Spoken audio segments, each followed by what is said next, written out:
You know that feeling when you realize the person sleeping next to you is not who you thought they were. 7 years. That is how long I had been married to Sarah. 7 years of building what I thought was a solid life together. But 6 months ago, things started changing. She became distant, cold, always on her phone, always guarding it like some precious secret. Then one Thursday night I came home early from work. I heard her voice through the half-closed door of our home office. She was on a video call talking about our assets, about a divorce lawyer, about timing everything perfectly. My heart stopped. She had no idea I was listening. She had no idea I had 2 weeks before everything I had built would disappear. So I made my move. Before I tell you how I protected everything I had worked for, let me know where you are watching from in the comments below. Hit that like button if you have ever felt like something was off in a relationship, like that nagging feeling in your gut that refused to go away. And subscribe, because this story has a twist you will not see coming. If you have ever been blindsided by someone you trusted, completely, someone who smiled at you every morning while secretly planning your downfall, you will want to hear how this ends. So let me take you back to where it all started 7 years ago. In Seattle, when I thought I had found my forever. I met Sarah at a tech conference in Seattle. I was 30 years old, working as a senior software engineer, and she was this brilliant marketing manager with ambition, pouring out of every word she spoke. We connected instantly over terrible conference coffee and a shared love for hiking the Pacific Northwest trails. Within a year, we were married. It felt right. It felt real. Our life together looked perfect from the outside. We bought a house in the suburbs of Portland, Oregon, a beautiful craftsman-style home worth $520,000. I was making about $150,000 a year. Sarah was pulling in around $80,000 in her marketing role. We had joint accounts, shared investments, talked about kids someday. We were the couple our friends envied. Sunday morning pancakes, movie nights every Saturday, anniversary trips to the coast. But about 6 months ago, the foundation started cracking. It started small. Sarah began working late more often. When she came home, she was exhausted but also somehow wired, like her mind was spinning somewhere I could not reach. Our conversations became shorter. She stopped asking about my day. She stopped sharing about hers. The woman who used to tell me every detail about her coworker drama suddenly had nothing to say. Then I noticed the phone thing. Sarah had always been casual about her phone. We knew each other's passwords. We would grab whichever phone was closest to check the weather or answer a text. But suddenly, her phone was always with her, in her pocket, in her hand. She changed her password without mentioning it. When I asked why, she shrugged and said something about work security requirements. I wanted to believe her. I really did. 3 months before that Thursday night, I started noticing financial questions. Sarah asked me about my 401k. How much do you have in there? She asked one morning over coffee. What is the current value of your stock options? I thought she was finally getting serious about our retirement planning, something we had talked about doing for years. So I answered honestly. About $180,000 in my 401k. Stock options worth around $95,000, though some had not vested yet. Then she asked the question that should have set off alarms. If we were to split assets, how would that work? Just hypothetically, you know, for a project at work. She laughed when she said it, but the laugh sounded hollow. I felt something twist in my stomach, but I pushed it down. This was Sarah, my wife, the woman I trusted with everything. 2 months before that night, I was checking our joint email for a confirmation number when I saw them. Emails from a law firm. A very specific law firm known throughout Portland for one thing: high-profile divorces. The subject lines made my blood run cold. Consultation confirmation. Asset division in Oregon. Protecting your interests. When I confronted Sarah that evening, she had an answer ready. Oh, that. A friend of mine is going through an awful divorce. She asked me to do some research for her. Find some good lawyers. You know how I am always wanting to help. I wanted to believe her. God, I wanted to believe her so badly. 1 month before everything exploded, Sarah suggested we update our financial documentation. We should get everything organized properly, she said. For tax purposes, for estate planning. It made sense. We were both in our 30s making good money. We should have our affairs in order. So I gave her everything. A complete list of my assets, my income, my investments, my retirement accounts. I handed her the keys to my entire financial life wrapped up in a neat spreadsheet with every number she could possibly need. She smiled when I gave it to her. "Thank you for being so thorough," she said. "You are always so good at this stuff." I remember feeling proud. Proud that we were being responsible adults. Proud that we were planning our future together. I had no idea I was handing her the blueprint for my destruction. Then came that Thursday night 3 weeks ago. I left work early because a client meeting got canceled. I pulled into our driveway at 4:30 in the afternoon instead of my usual 6. Sarah's car was there. The house was quiet. I walked in, set my laptop bag down, headed toward the kitchen to grab some water. That is when I heard her voice coming from the home office. The door was cracked open, maybe 3 inches. She was on a video. Called her voice clear and businesslike. "So if I file in 2 weeks, how long until the assets are frozen?" I froze. My hand on the kitchen faucet water running, but I could not move. A woman's voice responded through the computer speaker, typically within 48 hours of filing. "But you need to document everything first. Make sure you have copies of all financial statements, account numbers, asset valuations." Sarah's voice again. "I have already got his financial statements. He gave them to me willingly last month. Walked me through every single account. Perfect," the lawyer said. "And you are sure about the timeline? 2 weeks?" "Yes. I want to file right after his annual bonus hits his account. That is when we will have the maximum assets to split. His bonus this year should be around $45,000. Once that is in our joint account, we file immediately." Then Sarah laughed. Actually laughed. "He has no idea. He is so trusting it is almost sad. He thinks we are planning our retirement together." The lawyer's voice was all business.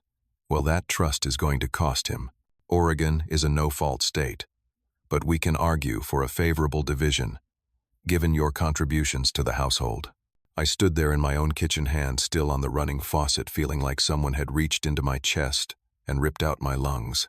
The woman I loved, the woman I had trusted with everything, was plotting to financially destroy me. And she was laughing about it. I do not remember turning off the water. I do not remember walking out of the house, getting in my car, driving away. But suddenly, I was sitting in my Honda, in the parking lot of a park, 2 miles from home, shaking so hard I could barely hold the steering wheel. Every moment of the past 6 months suddenly made perfect sense. The distance, the phone obsession, the financial questions, the convenient email excuse, the request for documentation. It had all been a setup. A carefully orchestrated plan to catch me completely off guard, to maximize what she could take from me, to leave me with as little as possible. I sat in that car for 2 hours. The sun set. The parking lot emptied. And slowly the shaking stopped. The hurt began to crystallize into something else, something harder, clearer. Sarah wanted to play chess. Fine. But she had made one critical mistake. She had assumed I would never find out until it was too late. She had assumed I would walk blindly into her trap. She was wrong. I started my car and drove home. Sarah was in the living room when I walked in, reading a book like it was just another Thursday evening. "Hey, honey," she said with a smile. "I did not know you would be home early." I smiled back. "Meeting got canceled. Thought I would surprise you." That night I lay in bed next to her, staring at the ceiling while she slept peacefully beside me. The woman I had promised my life to. The woman who was counting down the days until she could destroy me. I had 2 weeks. Exactly 2 weeks before her plan would unfold. 2 weeks to make sure that when Sarah pulled the trigger, her weapon would backfire spectacularly. The next morning, Friday, I went to work like nothing had changed. I sat through meetings, wrote code, chatted with my coworkers about weekend plans. But during my lunch break, I drove to Beaverton, a city 20 minutes away, and walked into the offices of Harrison and Associates Family Law. Mr. Harrison was 60 years old with 30 years of experience in divorce cases. He listened to my story without interrupting, his weathered face revealing nothing. When I finished, he leaned back in his chair. "You have 2 weeks," he said. "We can work with that. But we need to move fast." Over the next hour, he laid out exactly what Oregon law allowed. Oregon is a no-fault divorce state. Assets acquired during marriage are typically split 50-50. But there were nuances. Assets acquired before marriage could be protected with proper documentation. Bonuses paid into separate accounts were harder to claim. And if one spouse had been hiding or dissipating marital assets, the court could adjust the division. "We need to document everything you contributed," Mr. Harrison said. "Down payment on the house, mortgage payments, who paid for what. And we need to protect what we can legally protect." He asked about my assets. I walked him through everything. My 401k $180,000. Stock options $95,000, with $60,000 already vested. The house worth $520,000, with $280,000 still owed on the mortgage, leaving $240,000 in equity. Our joint savings account $78,000, and my bonus $45,000 scheduled to deposit in 12 days. "That bonus is key," Mr. Harrison said. "Where is it being deposited?" "Our joint checking account," I said. "That is where it always goes." "Not anymore," he said.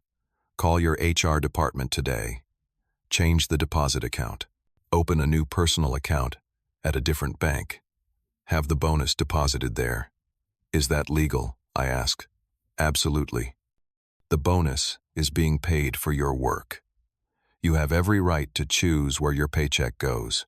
Do it today before she suspects anything." I left his office with a plan, a detailed, methodical plan that would protect everything I had worked for. That afternoon, I called my company's human resources department. "I need to update my direct deposit information for the annual bonus," I told them. The woman on the other end did not ask questions. She just said they would need the new account information by Monday to process it in time. I drove straight to a Wells Fargo branch. Our joint accounts were at Chase, so this would be completely separate. I opened a new checking account. When the banker asked if I wanted to link it to any existing accounts, I said no. This account was a fortress, completely isolated. Monday morning, I emailed HR my new account details. Bonus payment for this year to be deposited into the following account. Done. Simple. Legal. At home, Sarah was completely oblivious.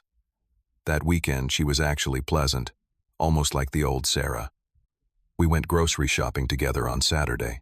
She made her famous lasagna for Sunday dinner. She asked about my week, laughed at my stories from work. "How is the bonus looking this year, honey?" she asked casually while we were washing dishes Sunday night. "Should be around 45,000, I said, keeping my voice even. "Should hit the account in about 10 days. Her face lit up. "That is wonderful. We can finally redo the kitchen like we have been talking about." I looked at her smile, that bright, beautiful smile I had fallen in love with 7 years ago. Now it just made me feel sick. She was not thinking about a new kitchen. She was calculating her payout, thinking about how that 45,000 would look when split down the middle in divorce court.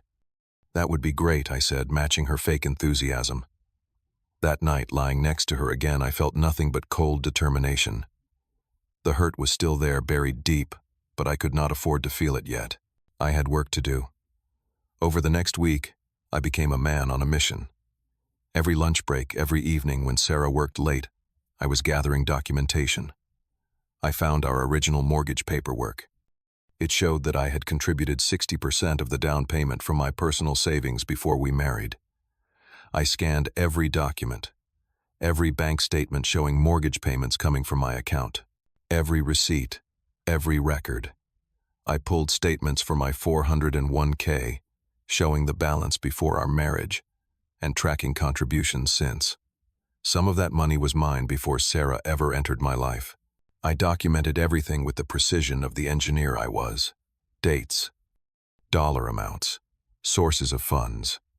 Every piece of evidence that showed what I had brought into this marriage versus what we had built together.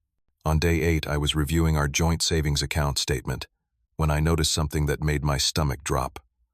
3 weeks ago, there had been a withdrawal, $15,000.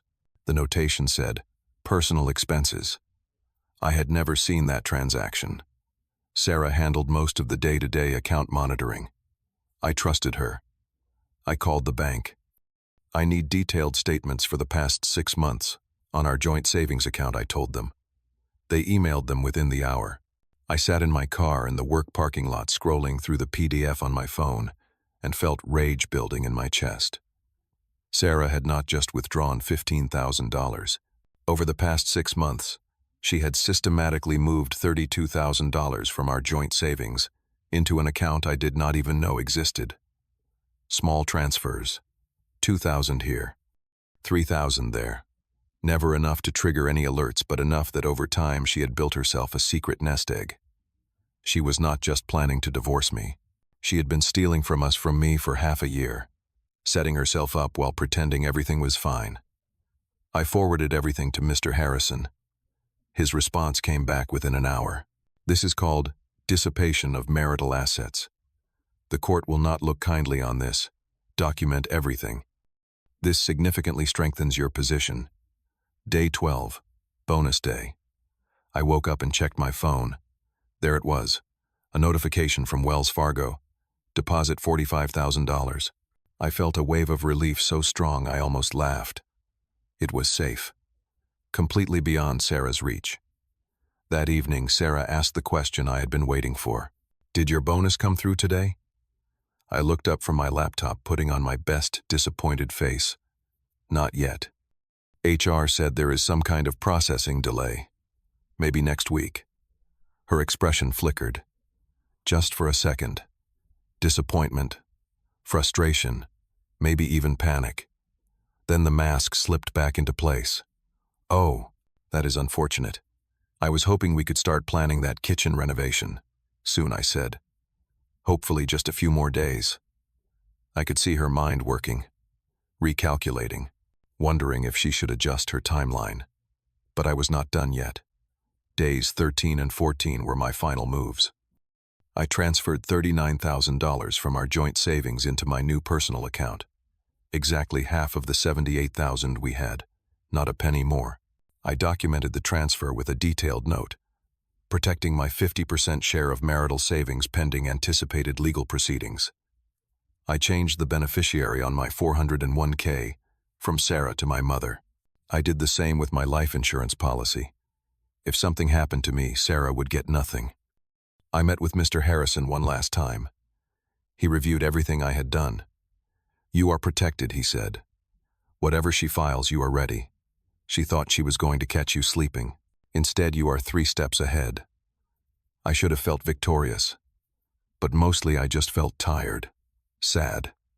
7 years of marriage, and it had come to this. 2 people playing financial warfare instead of building a life together. But I would be damned if I let her destroy me, just because I had loved her.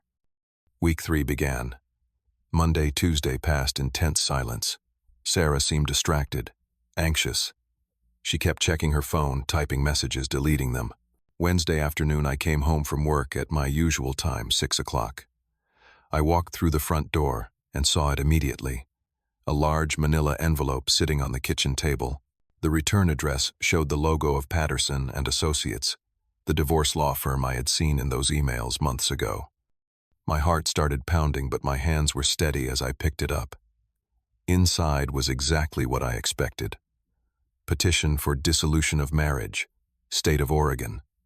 Petitioner Sarah Collins. Respondent Bryan Collins. I heard footsteps behind me. I turned. Sarah stood in the doorway between the kitchen and living room, arms crossed, her face set in an expression I had never seen before. Cold, determined, like she was looking at a stranger instead of her husband. I think it is time we talk, Bryan. There it was. The moment she had been planning for months. But what Sarah did not know was that I had been planning too, and her carefully crafted strategy was about to crumble into dust. Sarah walked into the kitchen and sat down at the table. She gestured for me to sit across from her. I did, still holding the divorce petition. Bryan. She began, her voice measured and rehearsed. I think we both know this marriage is not working anymore. We have grown apart. We want different things. I need space to find myself, to figure out who I am outside of this relationship. I said nothing, just watched her perform the speech she had clearly practiced. I have consulted with a lawyer, and I think the fairest way forward is to split everything 50-50. The house, our savings, your retirement accounts. She slid a sheet of paper across the table. I made a list of our assets. I looked at the list. She had been thorough. The house valued at $520,000. The joint savings account, which she listed at $70,000.